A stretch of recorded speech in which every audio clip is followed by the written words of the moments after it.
ಅಧ್ಯಾಯ 2 ಶ್ಲೋಕ 48. ಯೋಗಸ್ಥ ಕುರು ಕರ್ಮಾಣಿ. ವಿಸರ್ಗ ಆದ ನಂತರ ಕ ಅಕ್ಷರ ಬರೋದ್ರಿಂದ ಹಕಾರವನ್ನ ಹೇಳಬೇಕು. ಯೋಗಸ್ಥ ಕುರು ಕರ್ಮಾಣಿ ಸಂಗಂ ತ್ಯಕ್ತ್ವಾ.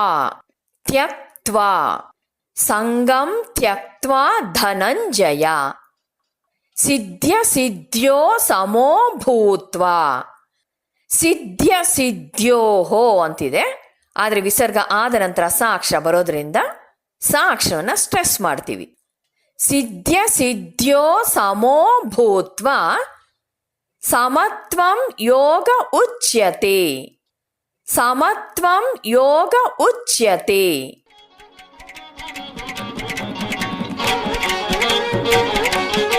ಹೇಳಿಕೊಡುವುದನ್ನು ಅನುಸರಿಸಿ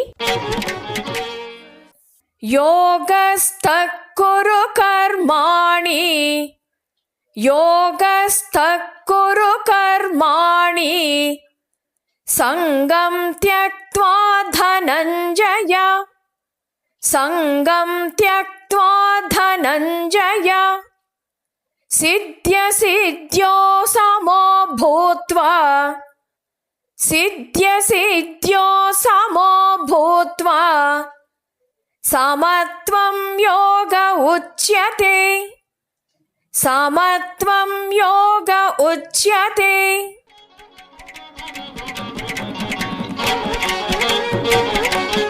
ಪೂರ್ಣ ಶ್ಲೋಕವನ್ನು ಅಭ್ಯಾಸ ಮಾಡೋಣ.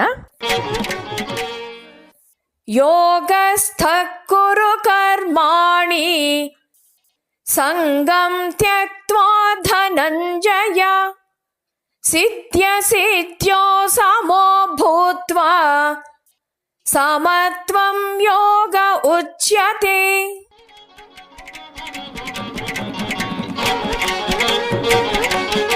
ಶ್ಲೋಕದ ಅರ್ಥವನ್ನು ತಿಳಿಯೋಣ. ಫಲಾಪೇಕ್ಷೆಯನ್ನ ಬಿಟ್ಟು ಹೇಗೆ ಕೆಲಸ ಮಾಡೋದು, ಮನಸ್ಸಿನ ಧೋರಣೆ ಹೇಗಿರಬೇಕು, ಹೇಗೆ ಸ್ಫೂರ್ತಿಯುತ ಕರ್ಮ ಮಾಡ್ತಾ ಶಾಂತಿಯಿಂದ ಬದುಕಬಹುದು, ಕೆಲಸ ಮಾಡುವಾಗ ಮತ್ತು ಮಾನವ ಸಂಬಂಧಗಳಲ್ಲಿ ಯಾವ ದೃಷ್ಟಿಕೋನವನ್ನು ಇಟ್ಟುಕೊಳ್ಬೇಕು ಅನ್ನೋದನ್ನ ಈ ಶ್ಲೋಕ ತಿಳಿಸುತ್ತೆ. ಯೋಗಸ್ಥ ಕುರು ಕರ್ಮಾಣಿ. ಯೋಗಸ್ಥ ಅಂದರೆ ಸಮಚಿತ್ತತೆಯಲ್ಲಿದ್ದು, ಕರ್ಮಾಣಿ ಕರ್ತವ್ಯಗಳನ್ನು, ಕುರು ಅಂದರೆ ಆಚರಿಸು. ಸಮಚಿತ್ತತೆಯಲ್ಲಿದ್ದು ಕರ್ಮಗಳನ್ನು ಮಾಡು. ಇಲ್ಲಿ ಯೋಗ ಅನ್ನೋ ಪದ ಮತ್ತೊಮ್ಮೆ ಬಂದಿದೆ. ಯೋಗ ಅಂದರೆ ಏನು? ಸಮತ್ವವೇ ಯೋಗ. ಮನಸ್ಸು ಪರಿಪೂರ್ಣವಾಗಿ ಸಮತೋಲದಲ್ಲಿರುವ ಸಮಚಿತ್ತತೆಯನ್ನ ಯೋಗ ಅಂತ ಕರೆಯೋದು. ಎಲ್ಲ ದ್ವಂದ್ವಗಳನ್ನು ಎದುರಿಸುವಾಗ ಮನಸ್ಸು ಸಮತ್ವದಲ್ಲಿರೋದಾದರೆ ಅದನ್ನೇ ಇಲ್ಲಿ ಯೋಗ ಅಂತ ಹೇಳಿರೋದು. ಹೀಗೆ ನಿರೂಪಿಸಿದ ಯೋಗ ಶಬ್ದವು ಮನಸ್ಸಿನ ವಿಶಿಷ್ಟ ಸ್ಥಿತಿಯನ್ನು ಸೂಚಿಸುತ್ತೆ. ಈ ಸ್ಥಿತಿಯಲ್ಲಿ ಅದು ಬದುಕಿನ ಎಲ್ಲ ಏರು ತಗ್ಗುಗಳನ್ನು ಸಮಭಾವದಲ್ಲಿ ಎದುರಿಸುತ್ತೆ. ಯಾರು ಯೋಗದಲ್ಲಿ ಸಂಪೂರ್ಣವಾಗಿ ನೆಲೆಸಿರ್ತಾರೋ ಅಂಥವರು ನಿಷ್ಕಾಮಕರ್ಮಿಗಳು ಅನ್ನೋದನ್ನ ಈ ಶ್ಲೋಕ ತೋರಿಸುತ್ತೆ. ಸಿದ್ಧ್ಯ ಸಿದ್ಧ್ಯೋ ಸಮೋ ಭೂತ್ವ. ಸಿದ್ಧಿ ಅಸಿದ್ಧಿಗಳಲ್ಲಿ. ಸಿದ್ಧಿ ಅಂದರೆ ಗೆಲುವು, ಸಕ್ಸಸ್. ಅಸಿದ್ಧಿ ಅಂದರೆ ಫೇಲ್ಯೂರ್, ಸೋಲು.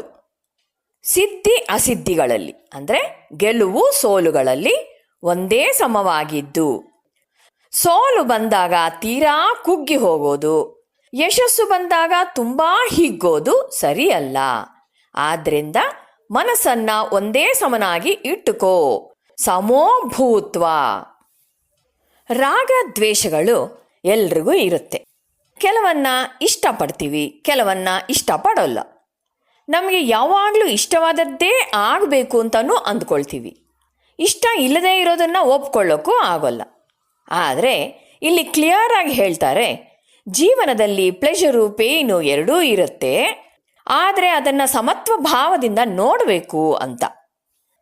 ಇದನ್ನು ಚಿಕ್ಕ ಚಿಕ್ಕ ಹೆಜ್ಜೆಗಳನ್ನಿಡ್ತಾ ಕಲಿತ್ಕೋಬೇಕು ಅಂತ ಹೇಳ್ತಾರೆ.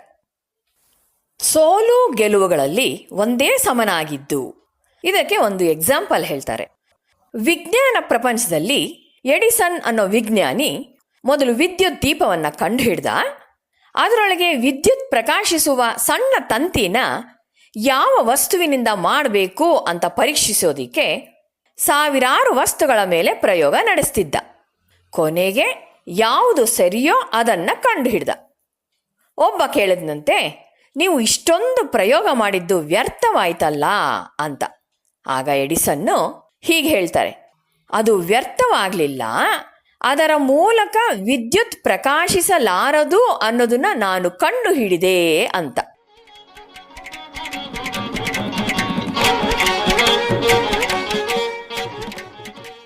ಸಂಗಂ ತ್ಯಕ್ತ್ವಾ ಧನಂಜಯ.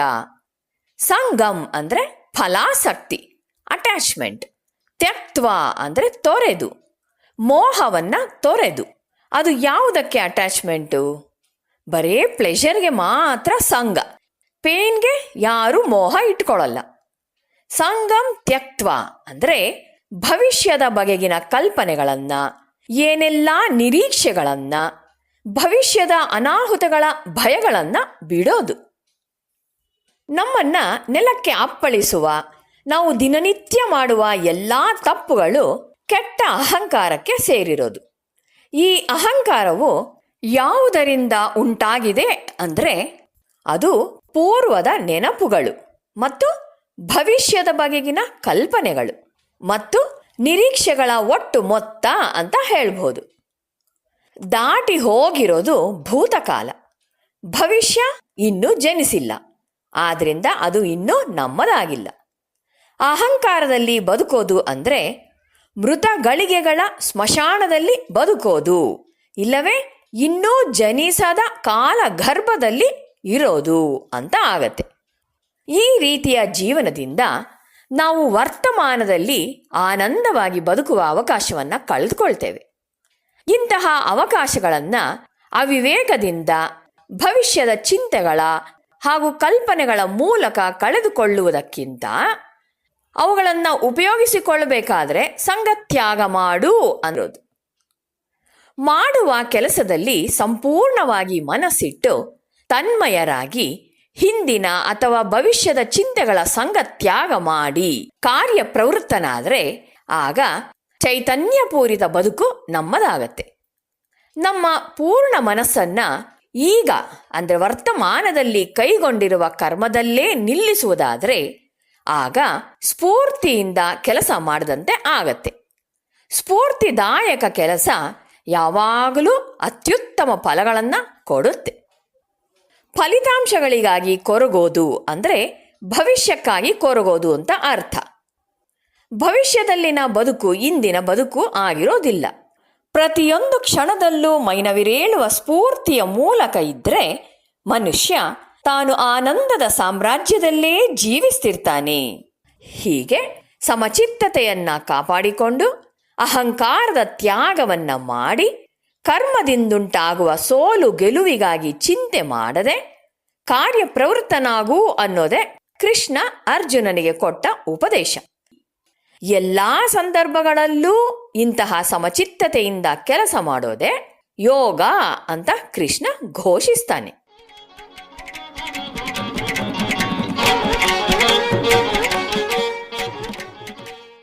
ಸಮತ್ವಂ ಯೋಗ ಉಚ್ಯತೆ. ಸಮತ್ವಂ ಸಮಚಿತ್ತತೆಯನ್ನು, ಯೋಗ ಯೋಗವೆಂದು, ಉಚ್ಯತೆ ಹೇಳಲ್ಪಡುತ್ತದೆ. ಯೋಗವೆಂದರೆ ಸಮತ್ವ, ಮನಸ್ಸಿನ ಸಮತೋಲ.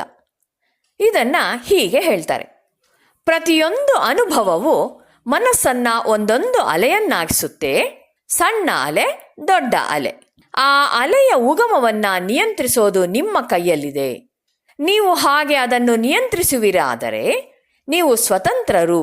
ನೀವು ನಿಮ್ಮ ಉನ್ನತ ನರಮಂಡಲವನ್ನು ನಿಜವಾಗಿ ಬಳಸುತ್ತಿರುವಿರಿ. ಹಾಗೆ ನಿಯಂತ್ರಿಸಲಾರಿರಾದರೆ ನೀವು ಸನ್ನಿವೇಶದ ಸೃಷ್ಟಿಯಾಗಿ ಬಿಡುವಿರಿ. ಅಳಿ ಅಂತ ಯಾರೋ ಹೇಳ್ತಾರೆ, ನೀವು ಅಳ್ತೀರಿ. ನಕ್ಕು ಬಿಡಿ ಅಂತ ಇನ್ಯಾರೋ ಹೇಳ್ತಾರೆ, ನೀವು ನಗ್ತೀರಿ. ನಿಮಗೆ ಸ್ವಾತಂತ್ರ್ಯ ಅನ್ನೋದೇ ಇಲ್ಲ. ಹಾಗಿರಕೂಡ್ದು. ನನಗೆ ಇಷ್ಟವಾದಾಗ ನಾನು ನಗುವೆನು. ಯಾರೋ ಹೇಳಿದ್ರು ಅಂತಲ್ಲ, ಪ್ರಕೃತಿ ವಿಧಿಸಿತು ಅಂತ ಅಲ್ಲ. ಇದು ಸ್ವಾತಂತ್ರ್ಯ ಅಂದ್ರೆ. ಸ್ವಾತಂತ್ರ್ಯದಿಂದ ನಾವು ಬಂದೆವು, ಸ್ವತಂತ್ರವಾಗಿ ಬದುಕುವೆವು, ಸ್ವಾತಂತ್ರ್ಯಕ್ಕೆ ಮರಳುವೆವು. ಅದು ವೇದಾಂತದ ಬೋಧನೆ ಅಂತ ಹೇಳ್ತಾರೆ ಸ್ವಾಮಿ ವಿವೇಕಾನಂದರು. ಅನೇಕ ಸನ್ನಿವೇಶಗಳು ಮನಸ್ಸಿನ ಸಮತೋಲನವನ್ನ ಏರುಪೇರು ಮಾಡೋದಿಕ್ಕೆ ಮುಗಿಬೀಳ್ತಿರ್ಬೇಕಾದ್ರೆ ಮನಸ್ಸನ್ನ ಸಮತ್ವದಲ್ಲಿ ಹಿಡಿದಿಟ್ಟುಕೊಳ್ಳುವ ಸಾಮರ್ಥ್ಯ, ಇದೇ ಮಾನವನ ಶಕ್ತಿ ಪರೀಕ್ಷೆ, ಇದೇ ಮಾನವನ ಹಿರಿಮೆ ಅಂತ ಹೇಳ್ತಾರೆ.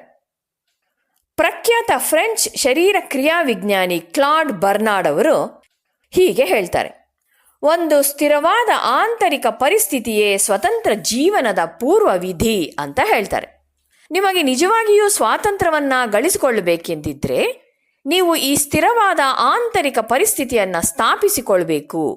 ಬಾಹ್ಯ ಶಕ್ತಿಗಳು ಹಿಗ್ಗಾಮುಗ್ಗಾ ಎಳೆದಾಡಬಲ್ಲ ಆಂತರಿಕ ಪರಿಸ್ಥಿತಿಯನ್ನಲ್ಲ ಅಂತ ಹೇಳ್ತಾರೆ.